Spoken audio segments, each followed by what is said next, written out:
It is 11 o'clock. Welcome back in. It's three-man front. Appreciate Brian Edwards, Vegas Insider, joining us. We will talk to Chris Stewart, brought to you by Craneworks momentarily. Peter Rauterkus, who covers the Auburn perspective of what's going on as we enter now another week of college football. But each and every week on Wednesday, we're blessed to be able to talk to Chris Stewart, the voice of the Alabama Crimson Tide, brought to you by Craneworks. Lift it, load it, grade it, move it, haul it, rig it, dig it, Craneworks, Rentalworks, yeah! The big dog's got it. Crimson Tide Network's Chris Stewart on Three-Man Front is brought to you by Craneworks. Lift it, buy it, rent it. The big dog's got it. And now, Chris Stewart. Chris joins us on the Higginbotham Hotline. Chris, I hope you're doing well on this Wednesday. I'm a whole lot Sunday, Monday, Tuesday. I'm not great, but I'm better than I was. How about that? I completely understand. Well, let me take you back to Saturday, because as you have done a lot of Alabama games, not only the play-by-play voice, but you've been around this program a long time. As you were watching things unfold, how quickly did you believe that this was going to be a problematic afternoon in Tallahassee? At halftime, I didn't have a great feel. It's not like I had given up hope by any stretch, but obviously didn't feel well. These things,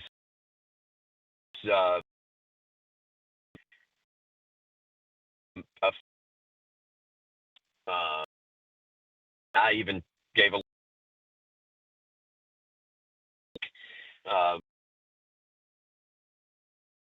I said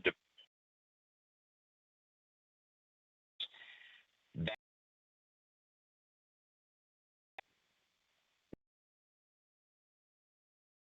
actively on the edge to 5 yards. You have and the field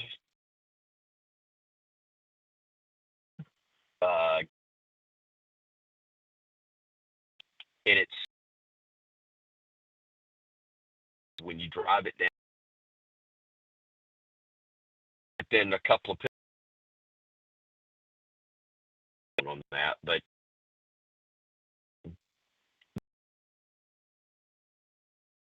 I think the way they responded after the win, that it was, for lack of a better phrase, their Super Bowl. It was one they knew they needed badly, wanted badly, and played like it and created some issues. But I didn't think it was so much scheme for Alabama. I thought they failed to stop the run between the tackles. Yeah, they had some speed on the edge, but I thought what they did between the tackles was the most deflating part. And you can say certainly that there was missing Tim Keenan didn't help that. But even when you're there and you're in position to not make tackles the way they're capable of, I think that goes back to being disappointed and frustrated, because, you know, there are a lot of times, and I had Bob Baumhauer call me this week and talk about it and remind me, you know, just from really was kind of from an encouragement standpoint. He said when Ozzie Newsome was a freshman and Bama won that game back before Florida State was Florida State, and FSU had them beat, and Bama gets a safety and a field goal in the last 3 minutes to win it, I think 8-7. He said that was a game where Coach Bryant came in and told him the week of the game, you're in for a fight on Saturday because you guys haven't prepared well. He told him on Friday, you haven't practiced well, you haven't prepared well, and Florida State's going to come out and play a whole lot better than you because you haven't done the work to make this the type of game it should be. And that's exactly what happened. This was dramatically different because everybody I talked to, and even today, I just came off being at the practice field 30 minutes ago myself, they were very, very surprised, not with Florida State, but with Alabama, because Alabama had practiced well leading up to this game. But for whatever reason, after the first 10, 12 minutes of the game, didn't play at the same level that they practiced all week, or 2 weeks really prior to that. Chris Stewart joins us, brought to you by Crane Works, the voice of the Alabama Crimson Tide, joins us every Wednesday here on Three Man Front. So there's been a lot of hand-wringing from the fans, and this is listening to a lot of the fans call us and text us. But I want to get your thoughts on Jay McCarron, because obviously he voiced some major concerns about the roster construction at Alabama. Just wanted to get your thoughts, get in the mind of A.J. McCarron on what he said. But Thank you. But just the fact I love that AJ, but thank you for not putting me there. No, I would not do that. But I did want you to, since you are a member of that podcast, to kind of put it in its proper context, so people would not construe maybe what he was saying or attribute it to you or to Trent Richardson. First of all, I appreciate that fact. No, and I'm somewhat in jest. Some of it I don't know. I do know that, some in regard we're not,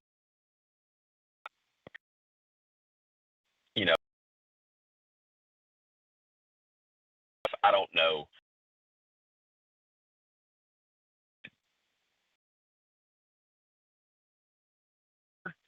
And it's a challenge if you, and none of us then to throw and I would say to but I think things or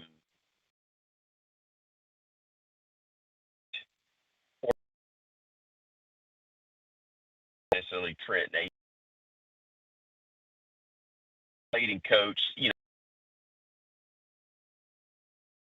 players do year two leading up to the start of the season.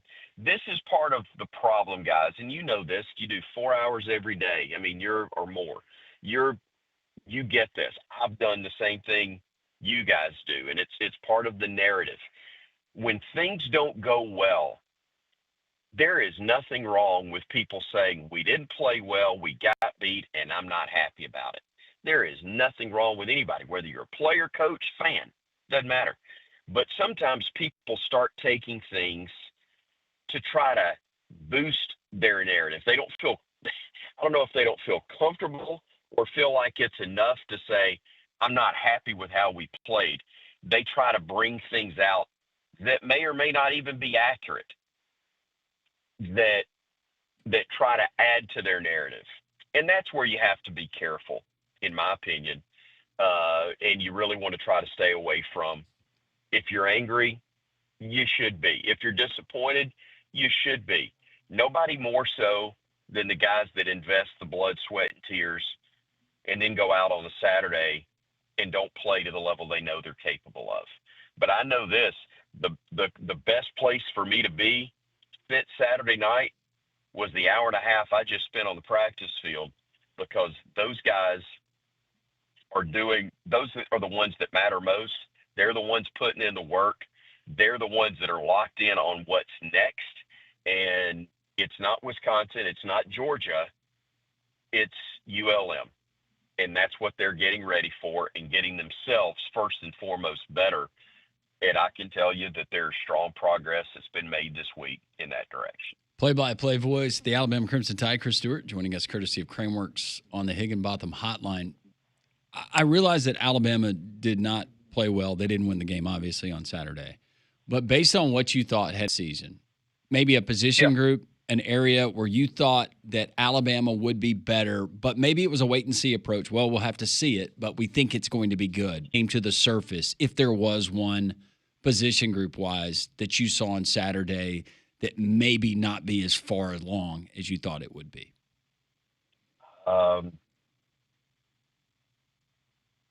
That's tough, because there were so many things that I think I don't think there was one area that you point to and go, man, they played where they're capable of.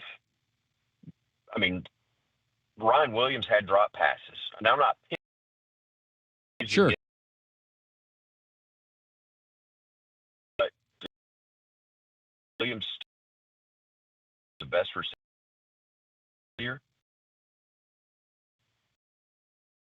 Well, had some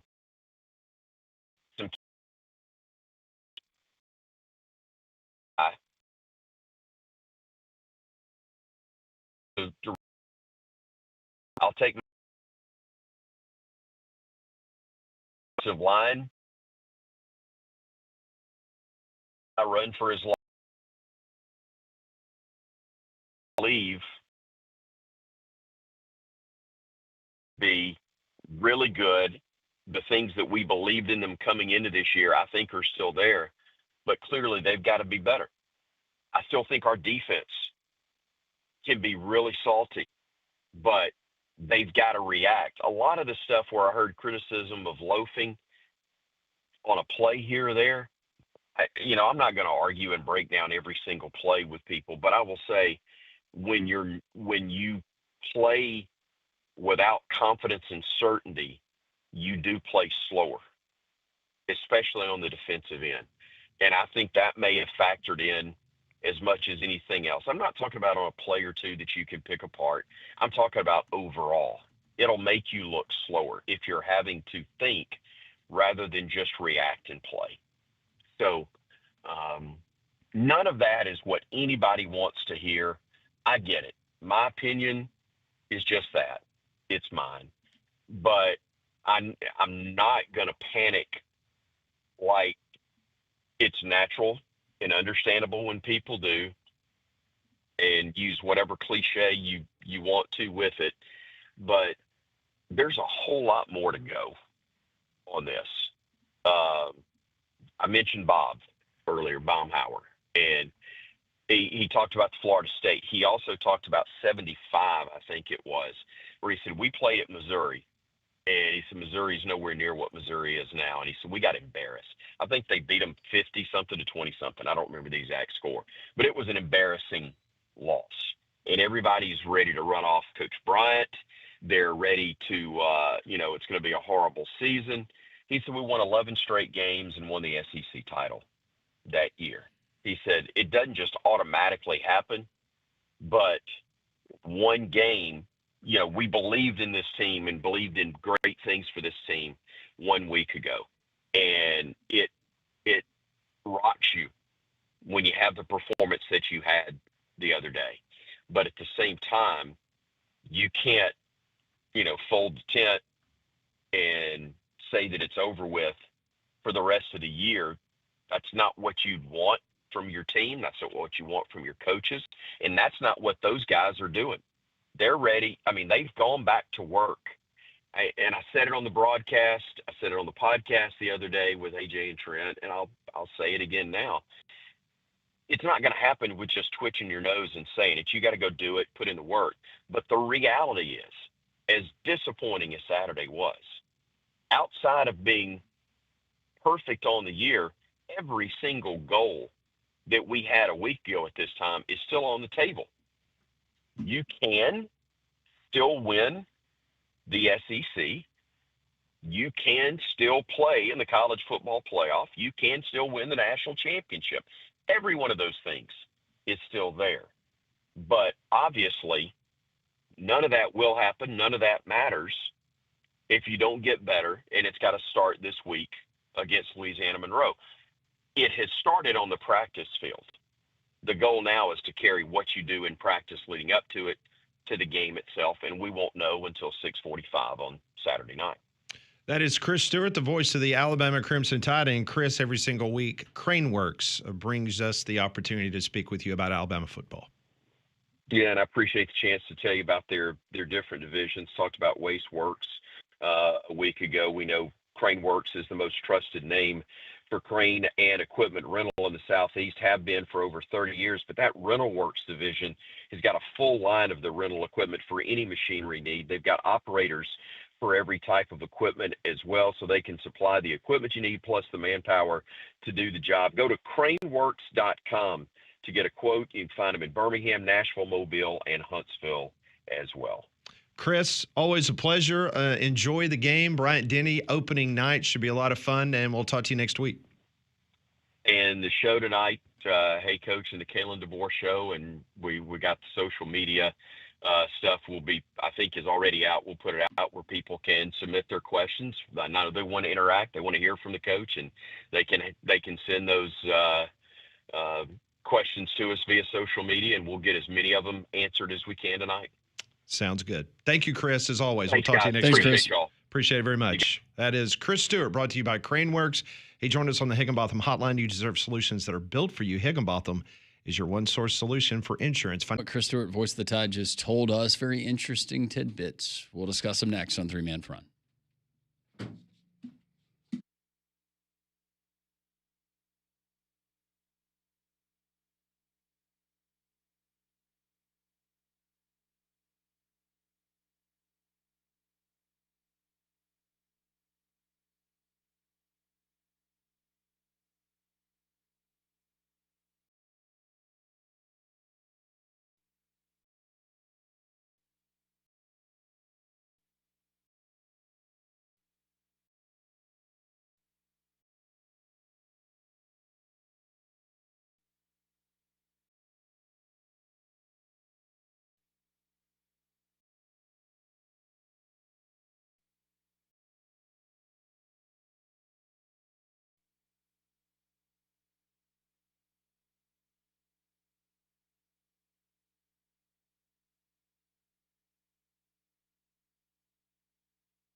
Great conversation with Chris Stewart, the voice of the Alabama Crimson Tide. We will get to your thoughts on his comments about Alabama moving forward. Is a very honest conversation in regards to what he saw there in Tallahassee, Florida.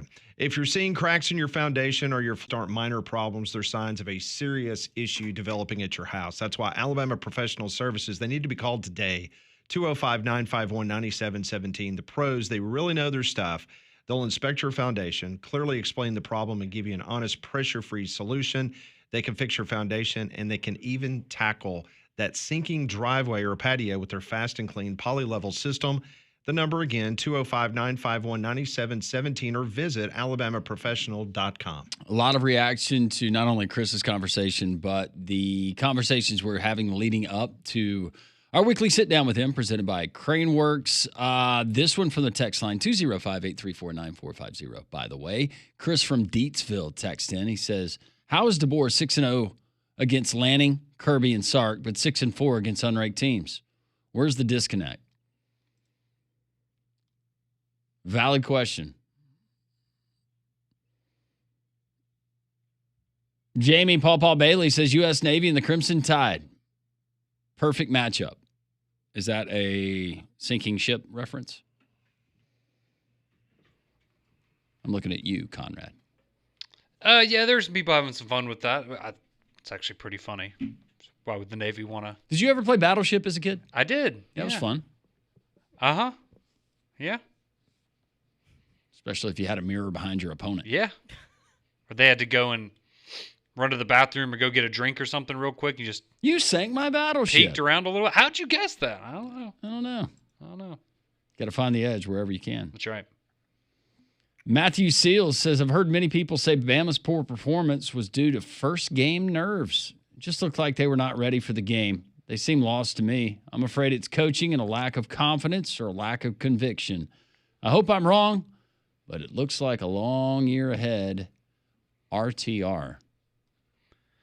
Yeah, and you heard a little bit of that from Chris where, basically, saying, well, if you think, some of the guys that look like they weren't giving a lot of effort, maybe it's because they weren't comfortable or confident in what they were trying to do out on the field. And maybe that is the case, but then again, that's a red flag on the coaching staff, in my opinion, of why are your players not prepared on game day. Currently serving in Virginia in the world's finest Navy. Although I was never good enough to play on it, glad my Navy is on the field now. RTR, Caleb. Thank you for your service, Caleb. Kevin adds, pride cometh before the fall.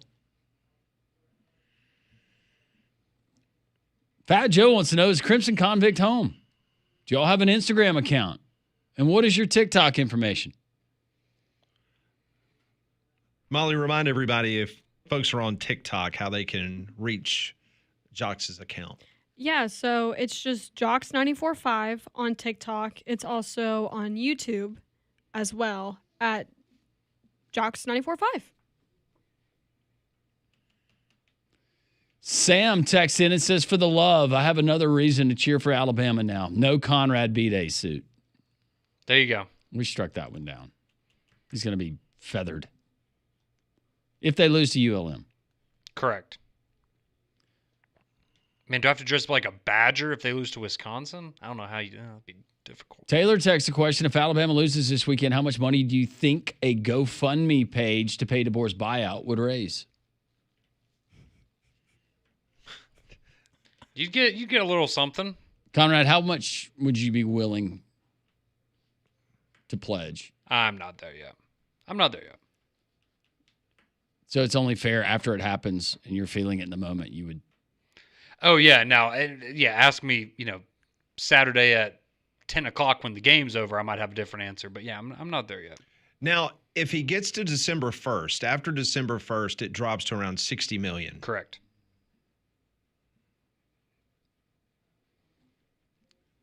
Okay, I'm just reading the text. Nobody's mentioned Greg Byrne is from Idaho. His wife is from Oregon. They're outsiders, don't understand the South. I don't care if we go 11-1. DeBoer doesn't fit. He's like a normal guy. Saban and Kirby Smart actually spread wisdom when they speak. I never get anything enlightening out of DeBoer. Fire Byrne first. I personally think Greg Byrne's done a pretty outstanding job as the athletic director at Alabama. I understand people are mad about this. Probably pretty happy about Nate Oates being able to keep him there. Probably pretty happy about that Ralph Vaughn hire. That's looking pretty good for the baseball team. They've women's basketball is looking. I mean, it's more than just football. Even though I know football matters more than everything else to most people. So on 3 Sports, Chris Lowe, as we've discussed on this program, He's the one that broke the Nick Saban retirement story. He's now at On3. So him and Andy Staples, they have a article out, and they actually have a quote from a major donor at the University of Alabama. I'm just going to read you directly from the article. It says, as one longtime Alabama donor, and not just any donor, but the kind who has their portrait hanging in the Donor Hall recognition at Bryant-Denny Stadium, told On3. This is the direct quote from this donor. We're spoiled, always have been. But when we put a team out there that looks uninspired like we have far too many times these past 2 years and lose to teams that we're clearly more talented than, that's when it becomes a problem and not just a bunch of spoiled fans griping, end of quote. And I think that pretty much surmises, I think, the majority of the fan base. It's not that you're losing to LSU, Tennessee, Georgia, or Auburn. You're losing to teams that you have enough talent that you could absolutely run circles around these teams. But for whatever reason, it's not equating to victories from the practice field to the stadium on Saturdays. That's the frustration. Yeah, knowing that your best will beat their best, but you're not getting even close to your best. There's frustration there, and it should start at the top. So when you get a major donor of that ilk, and again, it was a nameless donor. They're not going to attach their name to it. But if Lowe's putting that out there, I respect him enough and his connections and the folks that he knows that he talked to a major donor. Yeah, I mean, and based on what he says, this is a donor whose name, his portrait, hangs up in the Donor Hall of Recognition at Bryant-Denny board, pretending that they know somebody. No, they're very vague with their comments. This is an individual that will write a lot of checks. So we'll see. Coming up next on Three Man Front, we'll go down to Auburn, Alabama. That's a team that hasn't gotten a lot of love this week, but they should because they looked great on Friday night. They looked inspired. Against Baylor. They Alabama and Tallahassee. We'll talk to Peter Rauterkus next from AL.com.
11:33 here on Jox. Welcome back in.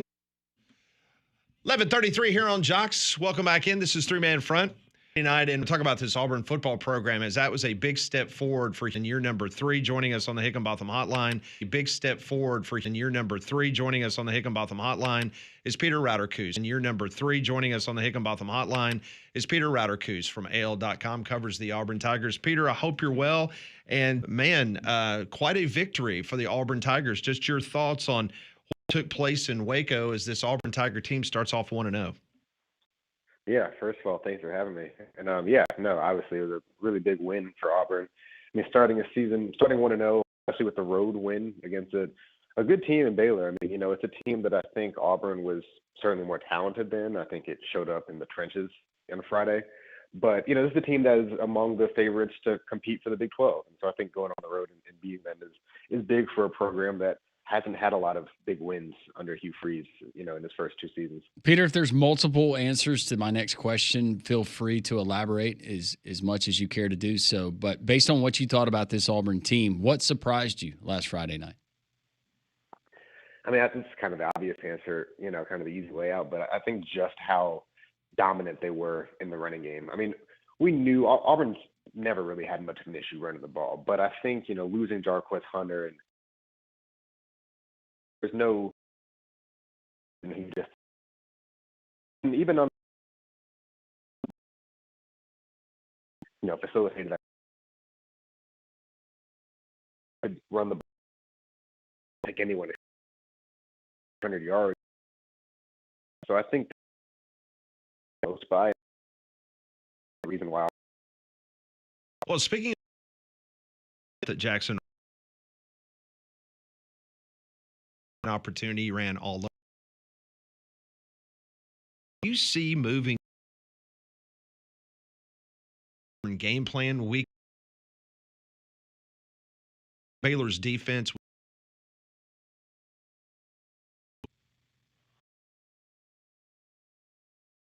one day, and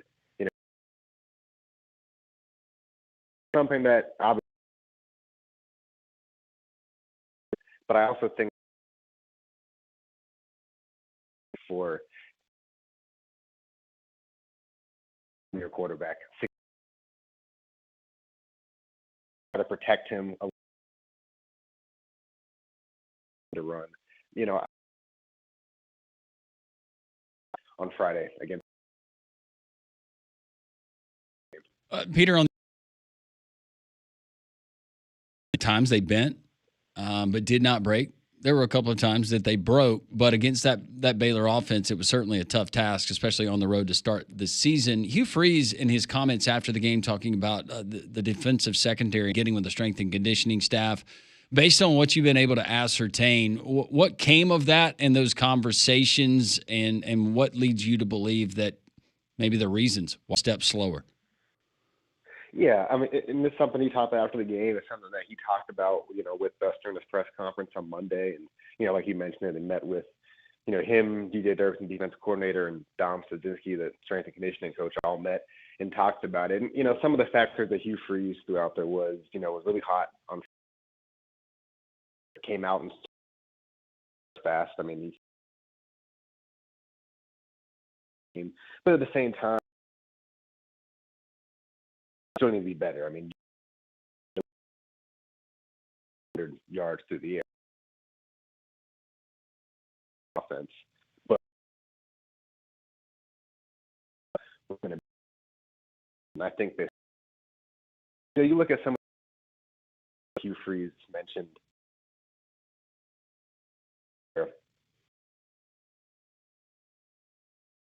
team on a fourth down.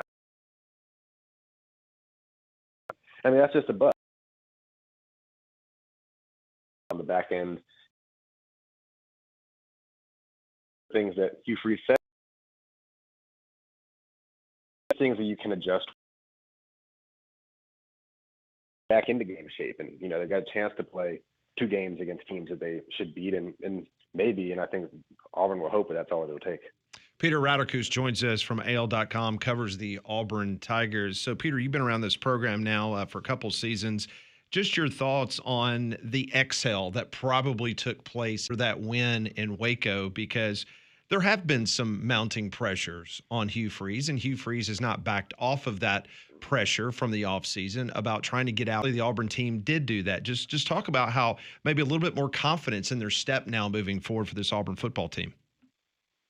Yeah, I mean, I think what was huge about this game is you look back at Auburn last season, and they played in a handful of games just like this, where it was back and forth. They were playing against a team where Auburn probably was more talented, but the team kept throwing punches back.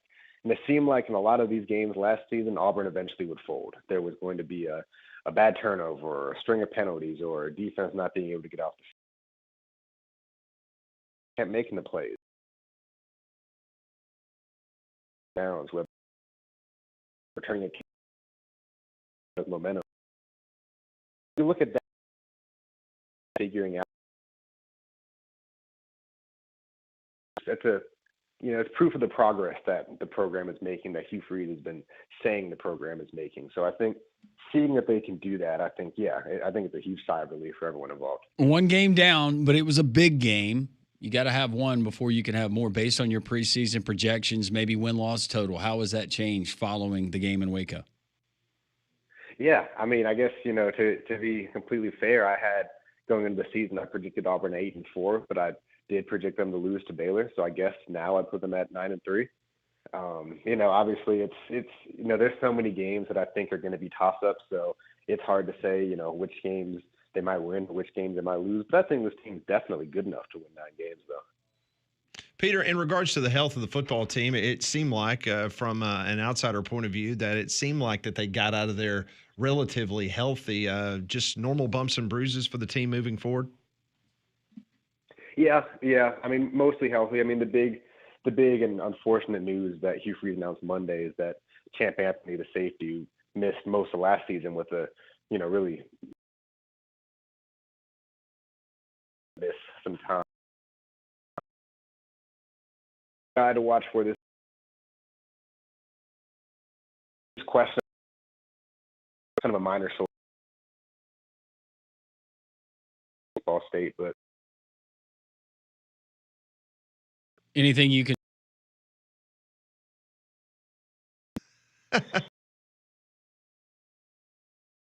Or second or third to last in the MAC last season and lost 31-0 to Purdue, which was one of the worst teams in the Power 5 last season. So my expectations aren't high.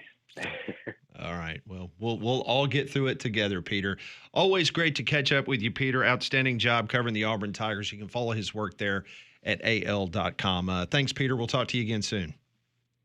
Yeah, thanks for having me. Appreciate it very much. He joined us on the Higginbotham hotline. You deserve solutions that are built for you. Higginbotham is your one-source solution for insurance, financial, and HR services. Got shut out by Odom and the boys at Purdue. That's tough. This would be one. College-age Landrum. Would leave early? Halftime. I'm going to help the band get set up. Yeah, I bet you are. Yeah. Okay. Well, one thing that you don't have to worry about is Abide Roofing not being able to provide you everything that you're looking for if you're a homeowner. I'm talking about a free, no-pressure roof inspection. Let's start there. If you got any questions about an aging roof or all these storms that we've had, Travis Lord and his outstanding local roofing team, they can come to your house and give you that free no-pressure roof inspection, and they can tell you what's going on with your home. And if there are problems, whether it's just a couple of shingles that need to be replaced or a full roof replacement, they can do that as well. That's what happened at my home. I needed a full roof replacement, and so then my insurance company became problematic. Not a problem. Travis Lloyd got on my roof again over 2 hours one afternoon in the incredible heat in the summertime, dealt with my insurance company, and got everything approved. That's the kind of commitment that you're going to get from Abide Roofing. And listen, if you have trees that fall down on your property or on your house, they can take care of that too. So if the storms left your obviously your soil soggy and trees are going to come down a little bit easier, Abide Roofing's got your back there. They can help clean that for you. So call them, Abide Roofing, 2-941-6223. That's 205-941-6223. Whether you're in Trussville, Vestavia, Gardendale, Homewood, they can help you. Their website, abideroof.com, 205-941-6223. News and notes coming from the Southeastern Conference weekly teleconference. The league, three-man front on this Wednesday on Jox.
So the SEC teleconference is going on as we speak, and Kalen DeBoer has been peppered with some very interesting questions.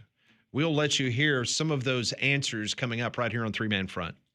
Well, I want to remind you, it's the Phoenix 1630 2nd Avenue South near Railroad Park. Coming up tomorrow, we've got NFL. You got NFL, you got the video screens, you got the video boards. They're going to have Eagles and Cowboys. That ought to be a lot of fun. And, of course, the college football that carries through the weekend. You got massive screens, explosive sound, every seat in the house. The experience is going to be bigger and brighter and bolder than anything you've experienced. The new restaurant menu, it's certainly worth cheering for. You got wings that win MVPs and wood fire grilled burgers stacked like your favorite fantasy team. Wonderful steaks, great menu. Got to check it out. And, of course, their handcrafted cocktails, all kinds of delicious Finnick beverages to choose from.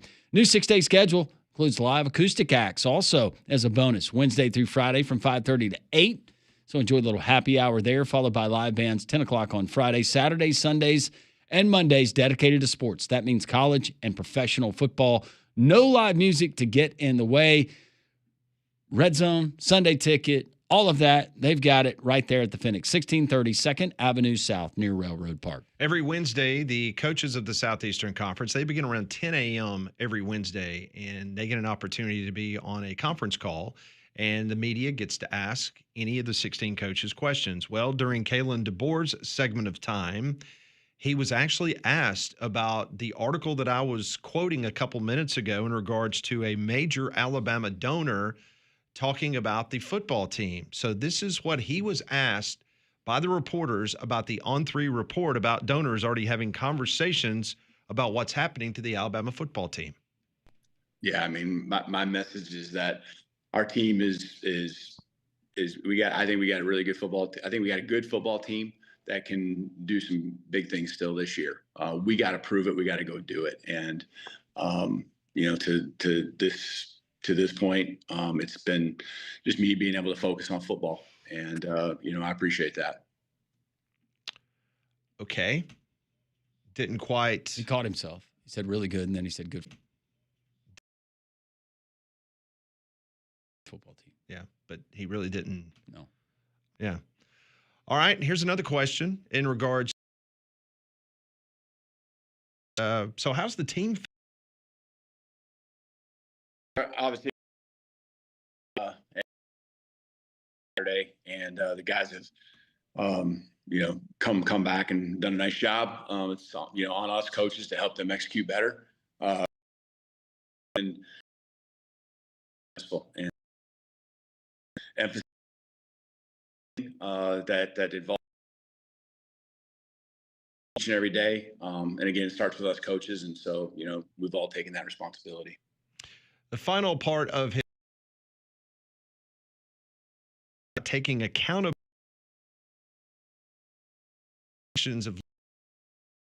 Hey, Coach, you talk ability and taking back over these couple of we've seen over these last. Yeah, and you can argue. I mean, offensively, the first drive of the game, putting a touchdown on the board, that would be,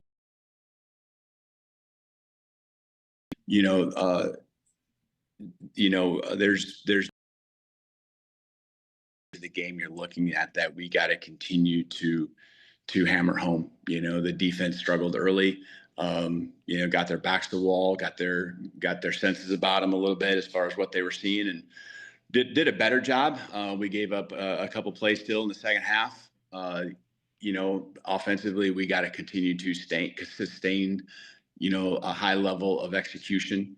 We move the ball, but we got to finish drives. And so, those are the areas that you're looking at. And it's not just, it's about finding ways to execute, really, because that's what it comes down to. Not just, it's about finding ways to execute, really, because that's what it comes down to, defense get off the field on third down early. We had those opportunities, and, offense do a little better job. Give yourself some better chances and opportunities, especially as you get into plus territory. And so again, that comes down to sustaining execute and better execution, which just goes into how you practice. And so so we got to continue to just keep the hammer down and keep pushing forward. I think the problem with this and dropping this opening game and all of the surrounding factors that we believe led to it, and he addressed some of them, is Alabama's schedule. Getting Louisiana Monroe is kind of a blessing and a curse, right, Conrad? Blessing and a curse, right, Conrad? You get Louisiana Monroe, a team that you should beat, go out there and shake out the rust. Then you get Wisconsin, another team that you should beat. I don't know what that line will be, but it's a team you beat handily on the road last season. Then you get Georgia. But a win in those games, that's not going to give a whole lot of reassurance to Alabama fans. Struggle in those games, then all of a sudden these issues are even more magnified. But you're really look like in that fourth game of the season. To actually maybe It will continue. Things have no turned matter. Maybe barring a, Wisconsin or something of that magnitude. Expecting something along those lines. I think a lot of it is okay things in the sense of, no coaches, the guys know what they need.